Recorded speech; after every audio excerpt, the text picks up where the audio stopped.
तो दोस्तों एक आर्टिकल मैंने पढ़ा था टाइप्स ऑफ हस्बैंड के बारे में, और स्पेसिफिकली किस किस कैटेगरी के हस्बैंड्स होते हैं और क्या क्या उनके बिहेवियर में वो किस तरह से नज़र आता है। आज हम बात करें इसी टॉपिक के बारे में। मेरा नाम है गुरप्रीत सिंह महक लाइफ को। चलिए इस वीडियो को शुरू करते हैं। अगर आप भी जानना चाहते हो कि आपका हस्बैंड या लाइफ पार्टनर किस तरह के हस्बैंड या कैटेगरी में आता है तो ये वीडियो पर बने रहिए। अब ये जो वीडियो यहाँ पे हम लोग कोई पर्सनालिटीज़ की बात नहीं कर रहे हैं, पर एक जेनरिक ओवरव्यू दे रहे हैं कि किस तरह के बिहेवियर के हस्बैंड को किस तरह से आप एसोसिएट कर सकते हो और क्या आपको इस तरह के ट्रेट्स अपने हस्बैंड में नज़र आते हैं। तो पहले कैटेगरी का जो ट्रेट है जो मैंने उस आर्टिकल में पढ़ा था वो है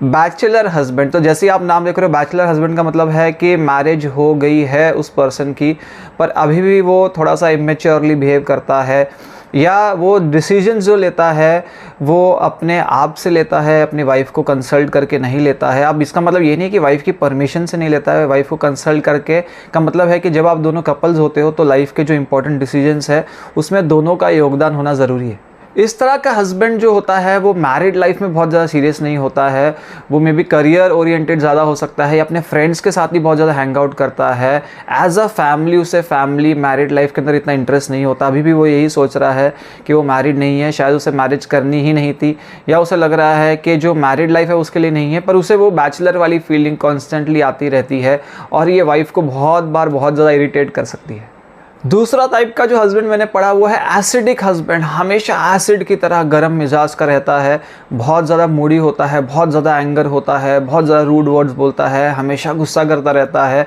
हमेशा बॉयल करता रहता है और लगता है कब ये टाइम बॉम्ब में फट जाएगा। हमेशा वाइफ डरी डरी सी रहती है और बहुत ज़्यादा डोमिनेटिंग, बहुत ज़्यादा प्रेशराइजिंग, बहुत ज़्यादा कंट्रोलिंग इस तरह का एसिडिक हस्बैंड हो सकता है। तीसरे टाइप का हस्बैंड है किंग हस्बैंड, या जो स्लेवरी को प्रमोट करता है। इस तरह का किंग जिसने ये सोचा है कि जो वाइफ है वो मेरी दासी है, वो मेरी स्लेव है और मेरे हिसाब से चलेगी, मैं जो बोलूँगा वो खाएगी, वो पहनेगी, जहाँ मैं बोलूँगा वहाँ जाएगी, जिससे मैं बोलूँगा उससे मिलेगी, नहीं मिलेगी, मेरे हिसाब से चीज़ें करेगी, जॉब बोलूँगा तो करेगी, नहीं बोलूँगा तो नहीं करेगी, घर पे बैठेगी, जो बोलूँगा वो पका के खिलाएगी, जो भी मैं उसे हुक्म करूँगा वो हुक्म को वो मानेगी, एक स्लेव की तरह, नौकरानी की तरह मानेगी। तो इस तरह की मेंटालिटी है जो हस्बैंड सिर्फ अपने को किंग समझता है, इक्वल रिलेशनशिप नहीं होता है, वो इस तरह के बिहेवियर देखे जा सकते हैं।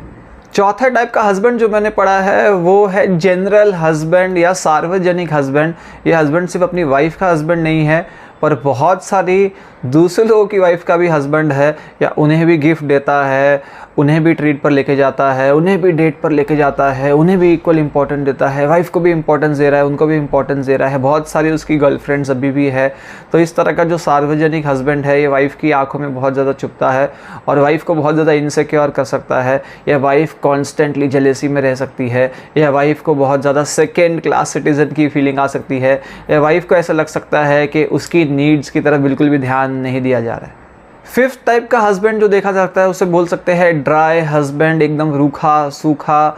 बिल्कुल भी कोई इमोशंस नहीं है, बिल्कुल भी कोई ह्यूमर नहीं है, हमेशा बहुत ज़्यादा सीरियस रिलेशनशिप के अंदर, या बिल्कुल भी वाइफ को टाइम नहीं दे पा रहा है, या बिल्कुल भी वाइफ के इमोशंस की कदर नहीं कर रहा है, बहुत ज़्यादा मूडी है, लाइफ में कोई एन्जॉयमेंट नहीं चाहता है, लाइफ में बहुत ज़्यादा बोर्ड है और दूसरों को भी बोर कर रहा होता है। सिक्स तरह का हस्बैंड वो है पैनाडोल हस्बैंड, जो पर्सन वाइफ को सिर्फ एक ज़रिया समझता है अपनी खुशी का, या वाइफ को तभी ही वो इंपॉर्टेंस देता है जब उसे वाइफ से कुछ चाहिए, या वाइफ से कुछ नीड्स को फुलफ़िल करना है। वाइफ की वीकनेसेस उसे पता होती है, आप बोल सकते हो थोड़ा थोड़ा नार्सिसिस्टिक ट्रेड्स भी हो सकते हैं। वाइफ के इमोशंस और वीकनेस को लेके वाइफ को बहुत ज़्यादा मैनिपुलेट करता है, अपना काम निकलवा लेता है वाइफ से। मेन है सेल्फ सेंटर्ड होता है, अपने ऊपर फोकस करता है, तभी वाइफ को प्यार दिखाता है या प्यार का नाटक करता है जब वाइफ से कुछ चाहिए होता है।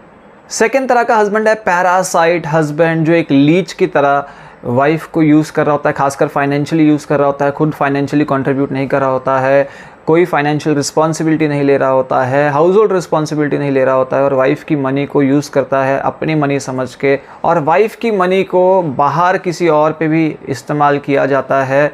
और बहुत ज़्यादा इमेच्योर, बहुत ज़्यादा चाइल्डिश बोल सकते हो, या बिल्कुल भी रिस्पॉन्सिबिलिटी लेने की कोई भी इंटरेस्ट में नहीं होता है। 8वां तरह का हस्बैंड है बेबी हस्बैंड, जो अपनी वाइफ को अपनी माँ का रिप्लेसमेंट समझने लग जाता है और लगता है कि जिस तरह से मॉम गाइडेंस करती थी या मॉम मार्गदर्शन करती थी या मॉम जिस तरह से अवेलेबल रहती थी उस तरह से वाइफ भी अवेलेबल रहेगी। और बहुत इररिस्पॉन्सिबल, चाइल्डिश है, अपने डिसीजंस खुद से नहीं बना सकता है, मोस्टली अपनी मॉम और रिलेटिव्स और इंपॉर्टेंट पीपल जो है वाइफ के अलावा उनसे डिसीजन मेकिंग के लिए डिपेंडेंट रहता है और बिल्कुल भी खुद से रिस्पॉन्सिबिलिटी लेके अपने डिसीजंस बनाने में समर्थ नहीं रहता। 9वां टाइप का हस्बैंड है विजिटिंग हस्बैंड, जो घर को एक होटल की तरह समझता है और घर में तभी आता है जब उसे सोना होता है, जब उसे खाने की आवश्यकता होती है। बाकी टाइम इधर उधर घूमता रहता है, दोस्तों के साथ घूमता रहता है, दोस्तों के घर पे नाइट आउट्स करता है, टाइम स्पेंड करता है, बाहर घूमता रहता है, घर पे सिर्फ आता है विजिटर की तरह। उनको फाइनेंशियली प्रोवाइड करता है, सारी चीज़ों का ध्यान रखता है, पर इमोशनली अवेलेबल नहीं रहता है,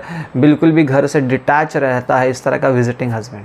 और last but not the least और वेरी इंपॉर्टेंट है केयरिंग हस्बैंड, जो वाइफ के लिए अवेलेबल रहता है, वाइफ की नीड्स को केटर करता है, वाइफ से सलाह मशवरा करता है, वाइफ को अपने से इक्वल मानता है, उसकी रिस्पॉन्सिबिलिटीज़ में हेल्पफुल होता है, फाइनेंशियली प्रोवाइड करता है, इमोशनली प्रोवाइड करता है, इमोशनली अवेलेबल रहता है और इमोशनल नीड्स को सीख भी करता है, एक तरह के बैलेंस रिलेशनशिप में रहता है। तो आप बताइए कि आपका हस्बैंड है वो किस कैटेगरी में आता है, और अगर किसी एक कैटेगरी में भी आता है तो घबराने की बात नहीं है। ये एक बिहेवियरल ट्रेट है जिसे मॉडिफाई किया जा सकता है काउंसलिंग से, लाइफ कोचिंग से, थेरेपी के थ्रू। और बहुत सारे जो बिहेवियर्स है उसके बहुत सारे कोर इश्यूज़ होते हैं। अगर कोर इश्यूज़ को समझा जाए कि किस वजह से इस तरह का हस्बैंड का बिहेवियर है, तो उस कोर इश्यूज़ को रिजॉल्व करके जो बिहेवियर है उसके अंदर भी बदलाव आ सकता है। तो दोस्तों ये वीडियो था इतनी। अगर आपको वीडियो पसंद आया लाइक करिए, कमेंट करिए, शेयर करिए, सब्सक्राइब कर दिए चैनल को और देखते रहिए लाइफ कोच।